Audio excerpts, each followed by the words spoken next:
इस कार्यक्रम के पुण्यार्चक हैं निवेदक सकल दिगंबर जैन समाज, सतना, मध्य प्रदेश। ओम नमः सिद्धेभ्यः। ओम नमः सिद्धेभ्यः। ओम नमः सिद्धेभ्यः। ओकारं बिंदु संयुक्तं नित्यं ध्यायन्ति योगिनः। कामदं मोक्षदं चैव ओंकाराय नमो नमः। अरहमित्यक्षरं ब्रह्म वाचकं परमेष्ठिनः। सिद्धचक्रस्य सद्बीजं सर्वतः प्रणमाम्यहम्। अनंतानंत सिद्ध परमेष्टि भगवान की, देवादिदेव आदिम तीर्थंकर श्री ऋषभ देव भगवान की, वर्तमान शासन नायक श्री वर्धमान महावीर भगवान की, परम पूज्य आचार्य गुरुवर श्री विद्यासागर जी महाराज की, अध्यात्म योगी और हम ध्यान योग प्रणेता परम पूज मुनि श्री 108 प्रणम्य सागर जी महाराज की जय। समस्त मुनि संघ की जय जय जय। क्योंकि ये कोई वास्तविक उत्तर तो है नहीं। थोड़ी देर उन्होंने चर्चा की।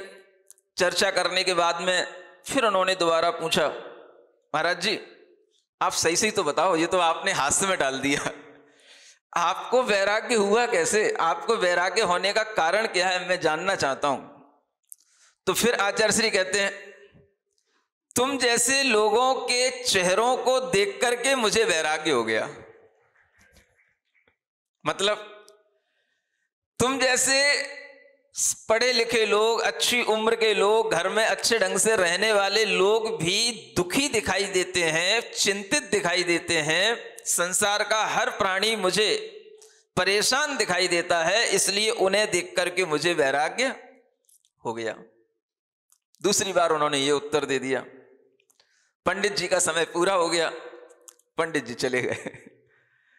पंडित जी सोचने लगे कि आचार्य श्री अपने वैराग्य के बारे में भी हमें कुछ बताना नहीं चाहते हैं। तो उन्होंने सोच लिया, इनके जीवन में शायद इस जन्म का यह वैराग्य नहीं है, इनके जीवन का यह वैराग्य पूर्व जन्म का वैराग्य है, इसलिए इन्हें सहज वैराग्य की यह प्राप्ति हुई है। जब वैराग्य पूर्व जन्म का होता है तो इस जन्म में कोई विशेष कारण मिले ऐसा जरूरी नहीं होता है, और वह बिना कारण के भी व्यक्ति उस पथ पर आगे बढ़ जाता है। आचार्य महाराज ने जब इस तरीके से पंडित जी से कहा तो आप समझ सकते हैं कि उनके अंदर पीड़ा की अवस्था में भी, रोग की अवस्था में भी कितनी उनके अंदर साहस रहता है, जागृति रहती है। और जब यही प्रसंग आचार्य महाराज कभी कभी हम लोगों को भी संग में सुनाया करते थे तो बड़े चाव से कहते थे, 107 बुखार आता था, 107। सप्तम गुण स्थान वालों को इतना तीव्र बुखार आना बहुत कम होता है, और 7वें गुण स्थान में 7 बुखार की अनुभूति करने वाले हम हैं। मतलब कि सप्तम गुण स्थान में रहते हुए भी 7 बुखार आकर के भी अपने अंदर जागृति बनाए रखना, चिल्लाना नहीं, चीखना नहीं, ये बहुत बड़ी बात होती है। समझ पा रहे हो? शायद किसी को आता नहीं होगा इतना बड़ा बुखार। ऐसा लगता है कि जैसे बड़ा बुखार भी बड़े आदमियों को ही आता है, बड़े लोगों को ही आता है। एक बार आचार्य महाराज के पैर में कांटा लग गया, और वो कांटा कई दिनों के बाद में निकला, और जब कांटा निकला तो वो काफी बड़ा कांटा था। संग में सब लोग साथ में चल रहे हैं, कांटे लगते रहते हैं, लेकिन इतना बड़ा कांटा किसी ने नहीं देखा जो आचार्य श्री के पैर में लगा। और जब वो कांटा निकला तो आचार्य श्री कहते हैं तो बहुत बड़ा है। बड़े महाराज को बड़ा ही कांटा लगता है, ऐसा लगता है। तो बड़े व्यक्तियों के ऊपर उपद्रव भी बड़े बड़े होते हैं। आप ये विचार करें कि उनके जीवन में 20 बार इस तरीके के बुखार आ चुके। उनकी पीड़ाएं, बुखार की तो हमने कम देखी हैं, लेकिन और पीड़ाएं तो हमें देखने को मिली और वो देखी हैं। अमरकंटक की बात है, वहां के पास में एक पेंड्रा स्थान है, वहां पर आचार्य श्री को एक हर्पीज रोग हुआ था, जिसका साक्षात्कार मैंने किया। आचार्य महाराज के निकट रह करके देखता था कि उस हर्पीज रोग में उन्हें इस दाएं पैर के जंघा से लेकर के नीचे पैर तक वह पीड़ा होती थी, और वह कमर के पास तक भी वो लाल लाल से दाने आ गए थे। उस समय पर वह हर्पीज जो रोग होता है उसमें इतनी वेदना होती है कि अगर वह जिसको होगी उसी को समझ में आएगी। संयोग की बात है कि उसी समय पर बिलासपुर में एक इंस्पेक्टर था, उसको हर्पीज की वेदना हुई, और उस समय पर एक न्यूज वायरल हुई कि उसे इतनी हर्पीज की वेदना हुई कि वह अपनी पैंट उतार करके दफ्तर से बाहर आकर के वह बाहर सड़क पे दौड़ने लग गया, इतनी वेदना हुई। उस समय पर लोग आए और उन्हें ये समाचार आचार्य महाराज को दिया, सबको पता पड़ा। तब हमें लगा कि देखो, एक इंस्पेक्टर जैसा बलिष्ठ जवान भी, पुलिस का आदमी भी इस वेदना को नहीं सह पाता है, और आचार्य महाराज यहां कितने शांत भाव से उस वेदना को सहन कर रहे हैं। वह वेदना इतनी होती थी कि अगर हवा की थोड़ी सी भी, कोई ऊपर से थोड़ी सी हवा कर दे या कहीं से थोड़ी सी हवा की लहर आ जाए तो वह हवा भी चुभती थी।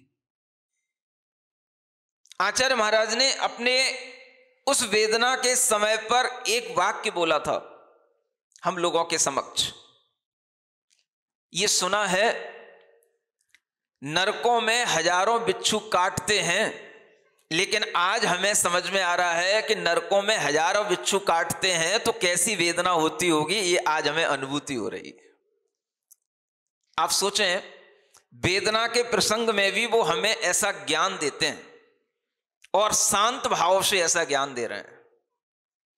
इसलिए दे रहे हैं क्योंकि उन्होंने ये सब वैराग्य के शतक, वैराग्य के भाव सब उनके अंदर समाये हुए हैं। और यही वैराग्य के भाव हैं कि वैराग्य में भी अगर हमें स्थिरता रखनी है तो हमें वह क्षण याद करने पड़ते हैं कि ऐसी पीड़ाएं, ऐसे दुख हमने अनंतों बार भोगे हैं। जब भी कभी पीड़ा हो, दुख हो, इस तरह का विचार करने से ही समता का भाव आ सकता है।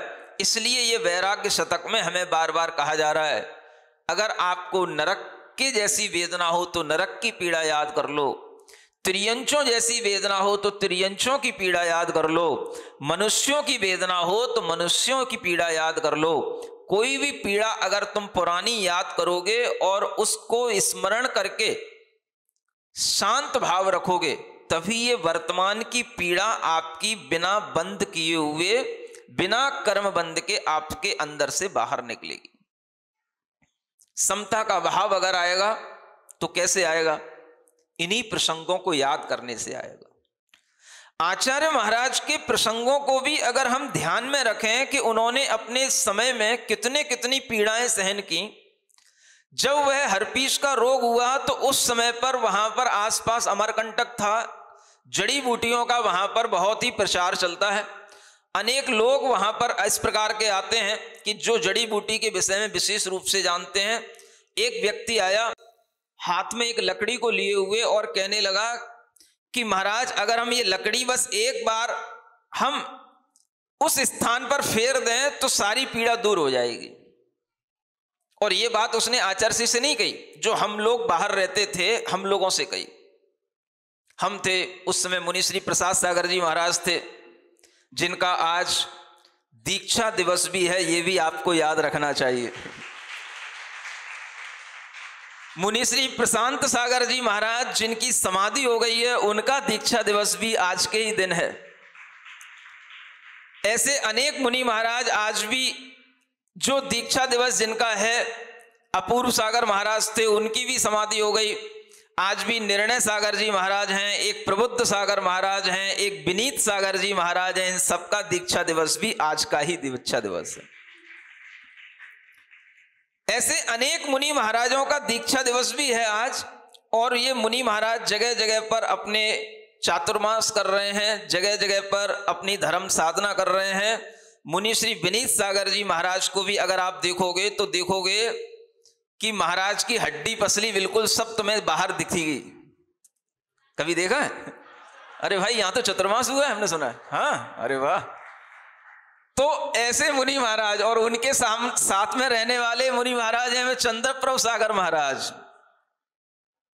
लेकिन शरीर में अंतर होते हुए भी दोनों के अंदर के वैराग्य में, तपस्या में कहीं कोई कमी नहीं दिखाई देगी। इससे आप जान सकते हो कि बाहर से बलिष्ठ दिखने की जरूरत नहीं है।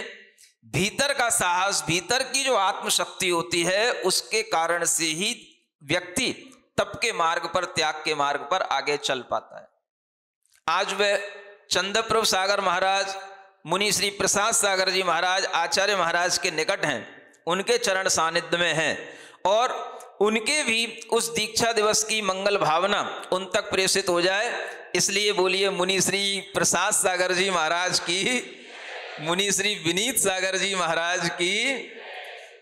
ऐसे मुनि महाराजों के दर्शन जो आप कर लेते हो, ये सब भी आपके पुण्य के योग से होता है। और जब आचार्य महाराज इस तरह से आज्ञा दे देते हैं, जाओ सतना में जाकर के चतुर्मास कर लेना, ये मुनि महाराज का तो पुण्य होता ही होगा, साथ में श्रावकों का भी पुण्य होता होगा, ऐसा लगता है।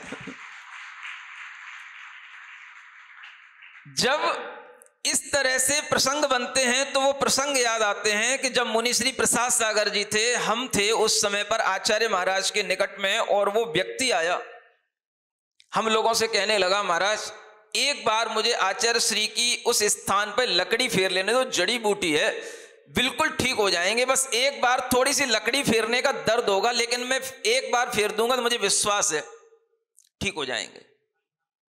अब बताओ क्या करें?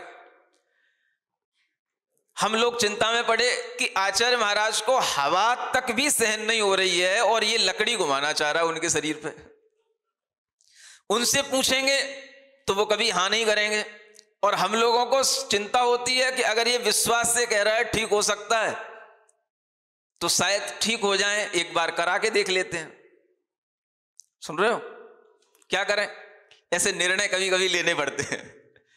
अब आचार्य महाराज आराम से विश्राम की स्थिति में है और वो व्यक्ति आया, उसको धीरे से कहा, ठीक है तुम अपना प्रयोग करके देख लो, लेकिन पीड़ा बढ़नी नहीं चाहिए, समाप्त होनी चाहिए। और वो बड़ी दृढ़ता से, आत्मविश्वास से कहने लगा कि महाराज पीड़ा बिल्कुल सही हो जाएगी।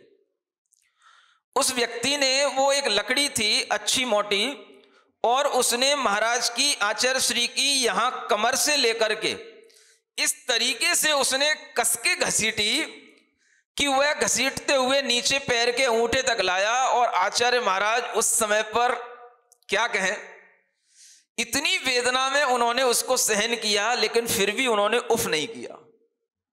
और फिर बोले, प्रसाद तू क्या करवाते रहते हो? प्रसाद सागर जी महाराज से बोले, क्या करवाते रहते हो? तो उस समय पर इतना जब उन्होंने बोला तो महाराज जी डर गए। लेकिन वह व्यक्ति ने इस लकड़ी खींच दी और हुआ कुछ नहीं, उल्टा पीड़ा और बढ़ गई और वह बहुत वेदना हो गई, और आचार्य श्री उस वेदना को भी सहन कर गए। अब वह वेदना चली, लगभग वह वेदना वहां पर 7-8 दिन तक बनी रही, और वह वेदना जब समाप्त हो गई तो थोड़ी सी हल्की होने के उपरांत ही आचार्य श्री ने उस पेंड्रा से विहार कर दिया और वो अमरकंटक आ गए। चलने में कठिनता थी, चलने में असुविधा थी, दर्द था, लेकिन फिर भी जैसे ही उनके लिए थोड़ी सी चलने की स्थिति बनी वो चल पड़े। अब वो अमरकंटक चल करके आ गए, धीरे धीरे धीरे धीरे धीरे धीरे चलते चलते अमरकंटक आ गए।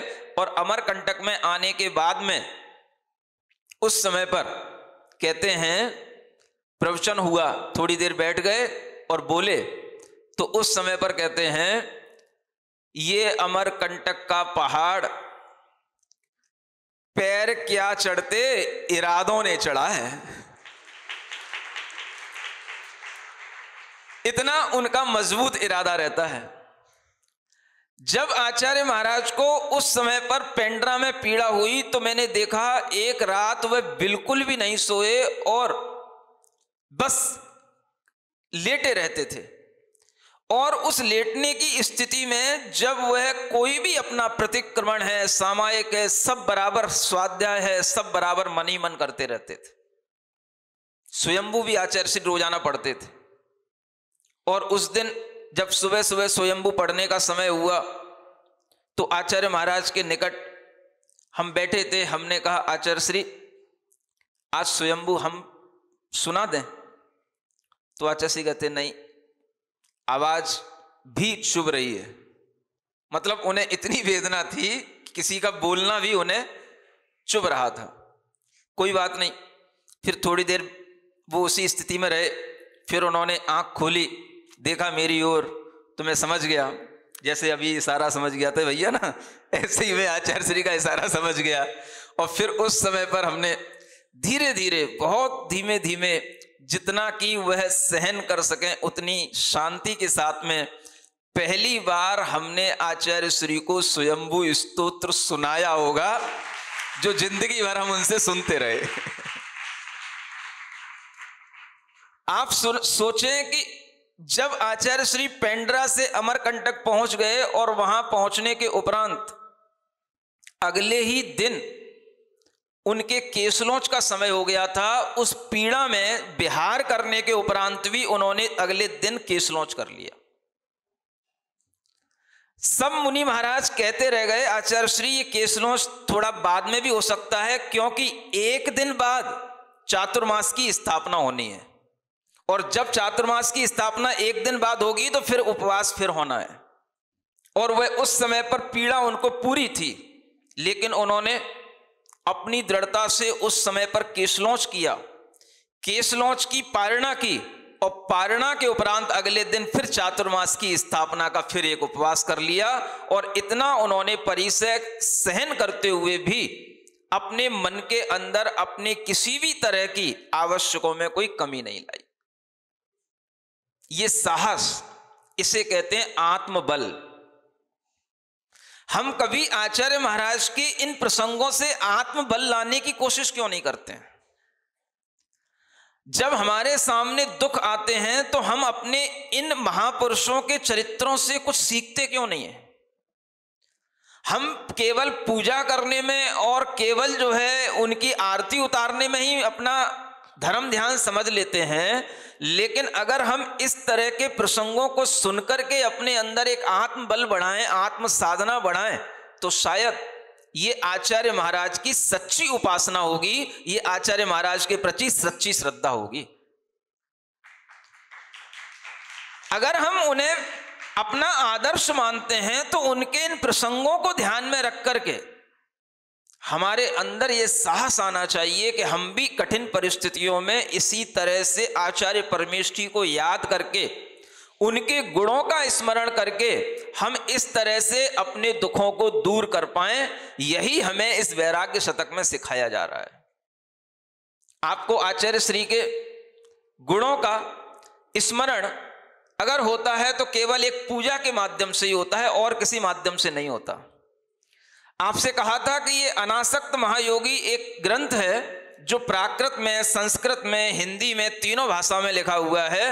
अगर ये ग्रंथ आपको केवल हिंदी में भी उपलब्ध होता है तो इस पूरे ग्रंथ को अगर आप पढ़ोगे तो आपको लगेगा कि वास्तव में आचार्य महाराज का जीवन क्या है।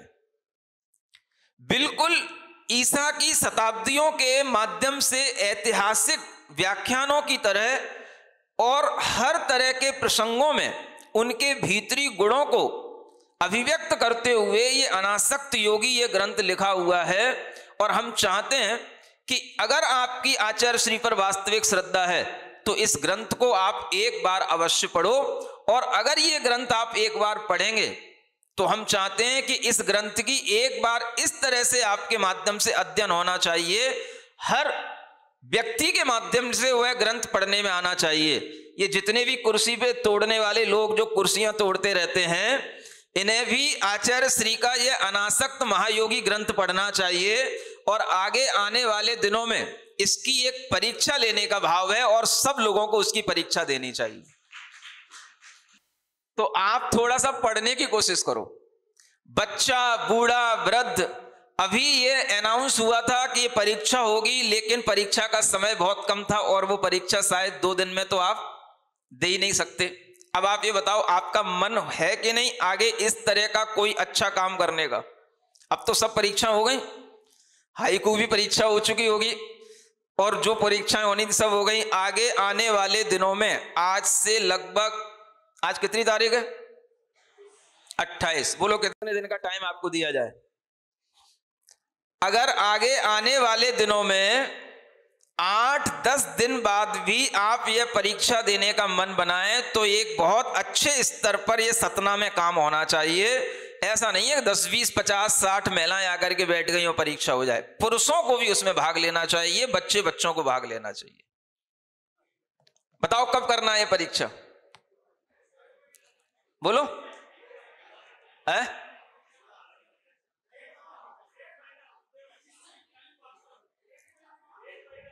फिर तो तुम अगली साल ही करना, ठीक है?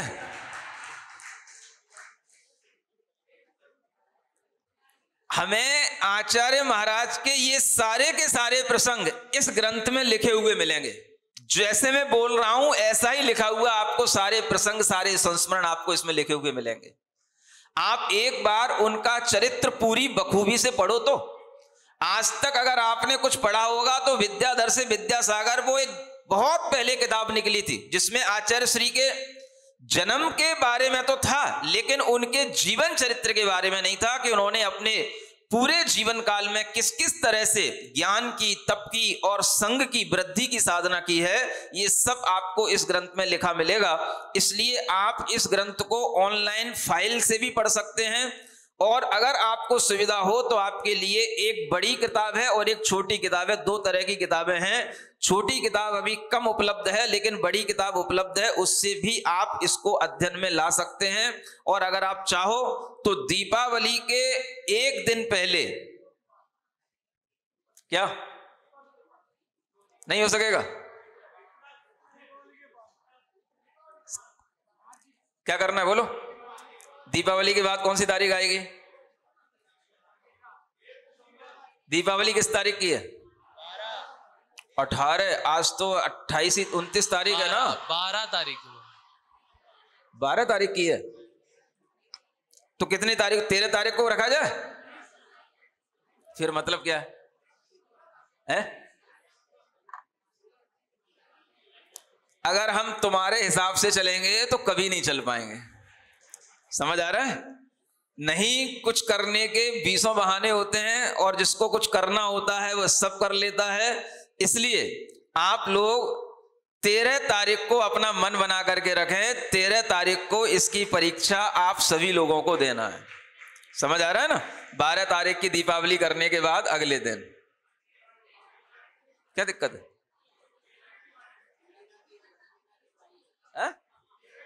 13 की दिवाली है।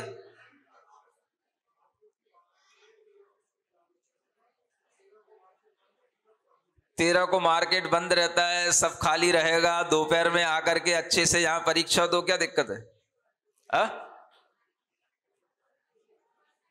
और शाम को दीपावली मनाना। चलो 13 ना सही, 14 सही। क्या रखा जाए? 14 रखा जाए?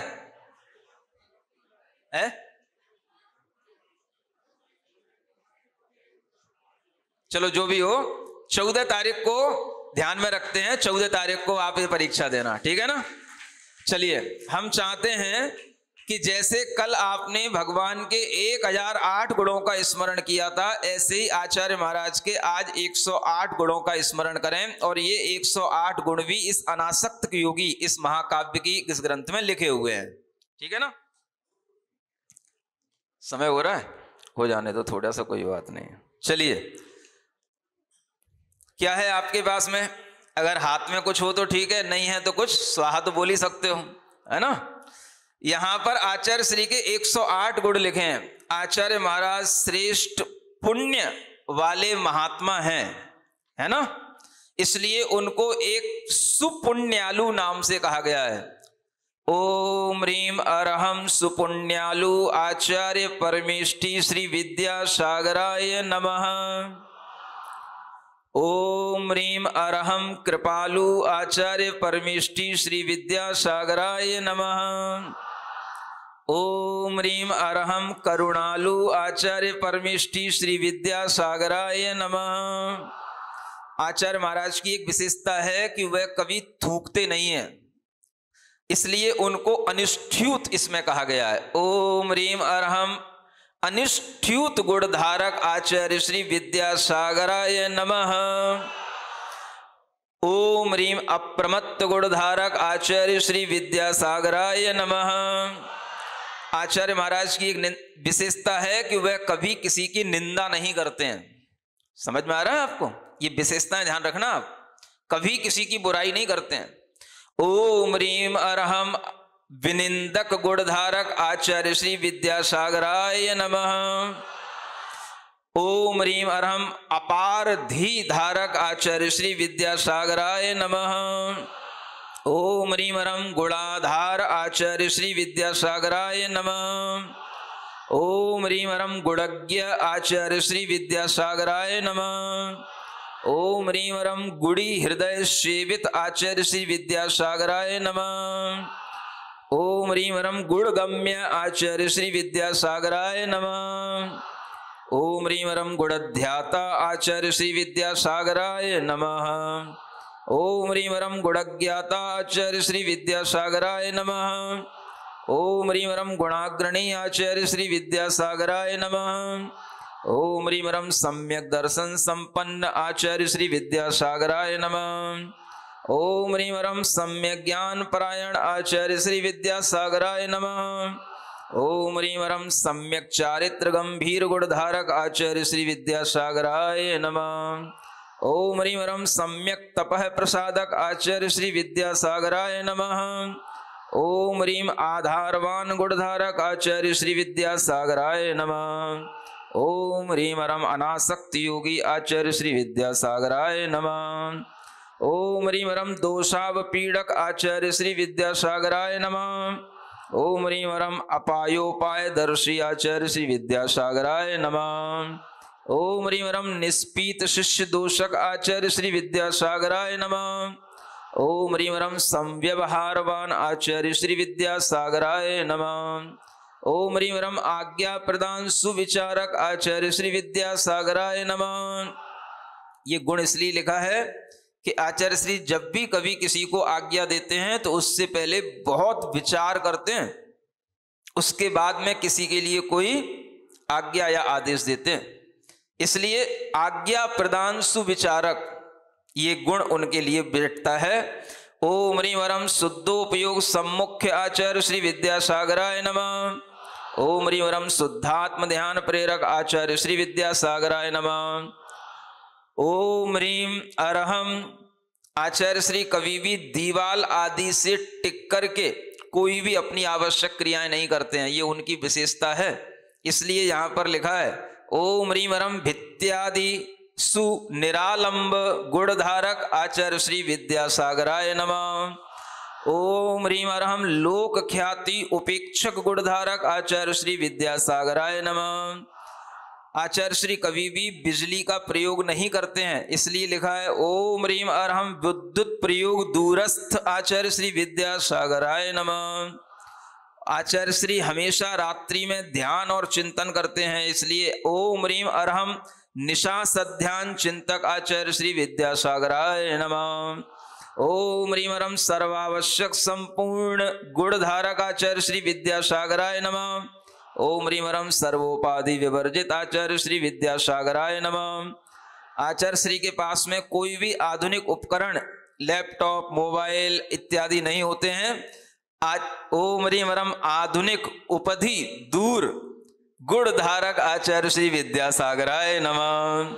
ओम ह्रीं वरम समाध्याहित चित्तक आचार्य श्री विद्यासागराय नमः। ओम ह्रीं वरम अकर्ता बुद्धिधारक आचार्य श्री विद्यासागराय नमः। ओम ह्रीं अरहम संघकर्ता आचार्य श्री विद्यासागराय नमः। ओम ह्रीं वरम भोक्ता बुद्धि रहित आचार्य श्री विद्यासागराय नमः। ओम ह्रीं वरम सर्वभाक्तिक आचार्य श्री विद्यासागराय नमः। ओम ह्रीं वरम कुशल संचालक आचार्य श्री विद्यासागराय नमः।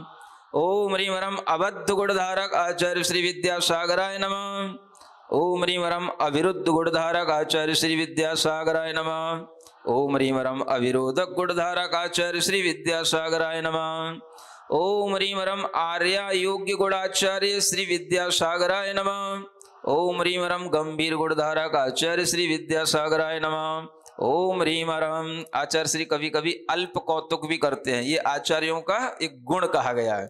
अल्प कौतुक गुणधारकाय आचार्य श्री विद्यासागराय नमः। ओम ह्रीं वरम अखंड ब्रह्मचर्य धारकाचार्य श्री विद्यासागराय नमः। ओम ह्रीं वरम सदाचरण धारकाचार्य श्री विद्यासागराय नमः। ओम ह्रीं वरम पंचेंद्रिय निरोधकाचार्य श्री विद्यासागराय नमः। ओम ह्रीं वरम गुप्ती गुप्ताचार्य श्री विद्यासागराय नमः। ओम ह्रीं वरम निःसपत्नाचार्य श्री विद्यासागराय नमः। ओम ह्रीं वरम सूत्रार्थ चिंतक आचार्य श्री विद्यासागराय नमः। ओम ह्रीं वरम अभिनव अर्थ संदायी आचार्य श्री विद्यासागराय नमः। ये कौन सा गुण है? सूत्रों के नए नए अर्थ बताना। तत्वार्थ सूत्र में तो उन्हें महारत हासिल है, ऐसे उनके लिए ये एक नया गुण बताया, अभिनव अर्थ को प्रदान करने वाले। ओम ह्रीं वरम सूत्रानुसारी देशक आचार्य श्री विद्यासागराय नमः। ओम ह्रीं वरम सर्वाचार्य वरिष्ठ आचार्य श्री विद्यासागराय नमः। ओम ह्रीं वरम गुणज्येष्ठ आचार्य श्री विद्यासागराय नमः। ओम ह्रीं वरम गरिष्ठ धी आचार्य श्री विद्यासागराय नमः। ओम ह्रीं वरम सर्वचेष्टा विशिष्ट आचार्य श्री विद्यासागराय नमः। ओम ह्रीं वरम सहज सरल गुणधारक आचार्य श्री विद्यासागराय नमः। ओम ह्रीं वरम प्रगी आचार्य श्री विद्यासागराय नमः। ओम ह्रीं वरम काल सामायिक आविष्ट आचार्य श्री विद्यासागराय नमः। ओम ह्रीं वरम प्रतिक्रमण तत्पर आचार्य श्री विद्यासागराय नमः। ओम ह्रीं वरम निश्चयज्ञ आचार्य श्री विद्यासागराय नमः। ओम ह्रीं वरम कृतज्ञ आचार्य श्री विद्यासागराय नमः। ओम ह्रीं वरम गुरु गौरव वर्धक आचार्य श्री विद्यासागराय नमः। ओम ह्रीं वरम गुरुवर्य आचार्य श्री विद्यासागराय नमः। ओम ह्रीं वरम कुल गुरु आचार्य श्री विद्यासागराय नमः। ओम ह्रीं वरम सर्वस्वामी आचार्य श्री विद्यासागराय नमः। ओम ह्रीं वरम गुरु शिष्य परंपरा उद्बोधक आचार्य श्री विद्यासागराय नमः। ओम ह्रीं वरम गुरोर गुरु आचार्य श्री विद्यासागराय नमः। ओम ह्रीं वरम गुरु भक्त आचार्य श्री विद्यासागराय नमः। ओम ह्रीं वरम गुरु सेवी आचार्य श्री विद्यासागराय नमः। ओम ह्रीं वरम गुरु आज्ञाधृत आचार्य श्री विद्यासागराय नमः। ओम ह्रीं वरम उरु आचार्य श्री विद्यासागराय नमः। ओम ह्रीं वरम ब्रह्मचारी युवा नारी महासंघ नायक आचार्य श्री विद्यासागराय नमः। ओम ह्रीं वरम विशेष अधिक दीक्षा कक आचार्य श्री विद्यासागराय नमः। ओम ह्रीं वरम जिन दीक्षा प्रदायक आचार्य श्री विद्यासागराय नमः। ओम ह्रीं वरम तिमरैक स्थित स्थिरता गुणधारक आचार्य श्री विद्यासागराय नमः। ओम ह्रीं वरम रजनी शरीर क्रिया रहित आचार्य श्री विद्यासागराय नमः। ओम ह्रीं वरम मौन गुणधारक आचार्य श्री विद्यासागराय नमः। ओम ह्रीं वरम उत्कृष्ट ध्याता आचार्य श्री विद्यासागराय नमः। ओम ह्रीं वरम यमी आचार्य श्री विद्यासागराय नमः। ओम ह्रीं वरम त्राता आचार्य श्री विद्यासागराय नमः। ओम ह्रीं वरम सर्व संकेत वर्जित आचार्य श्री विद्यासागराय नमः। ओम ह्रीं वरम अतिथि गुणधारक आचार्य श्री विद्यासागराय नमः। ओम ह्रीं वरम निरापेक्षी आचार्य श्री विद्यासागराय नमः। ओम ह्रीं वरम अनियत काल गामुक आचार्य श्री विद्यासागराय नमः। ओम ह्रीं वरम रस त्यागी आचार्य श्री विद्यासागराय नमः। ओम ह्रीं वरम निस्संग गुणधारक आचार्य श्री विद्यासागराय नमः।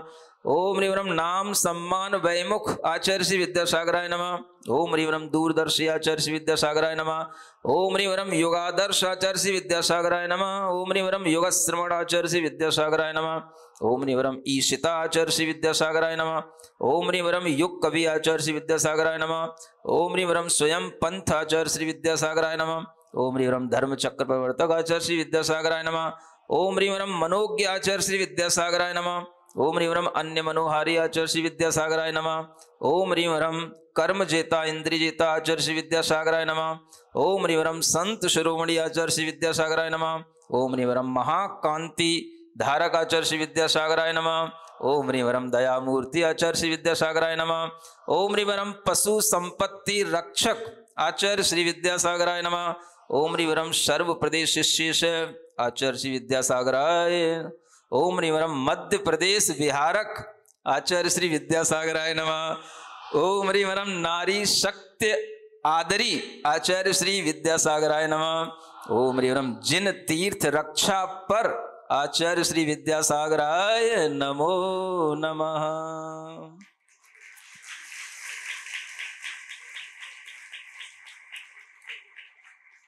ऐसे सताष्ट गुणों से आपने आचार्य श्री की स्तुति की। आप सभी के लिए यह दिन मंगलमय हो।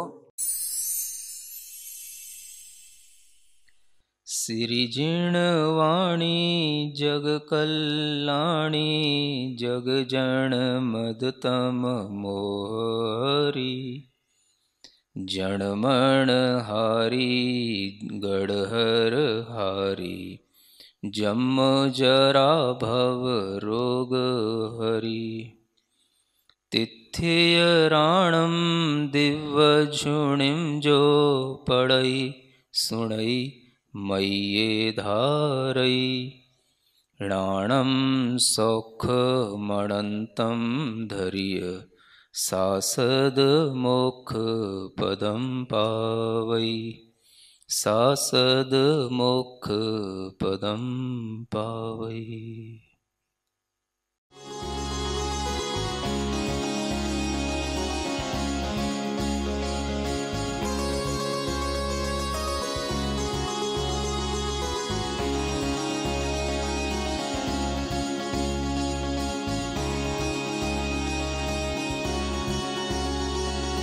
इस कार्यक्रम की पुण्यार्चक हैं निवेदक सकल दिगंबर जैन समाज सतना मध्य प्रदेश।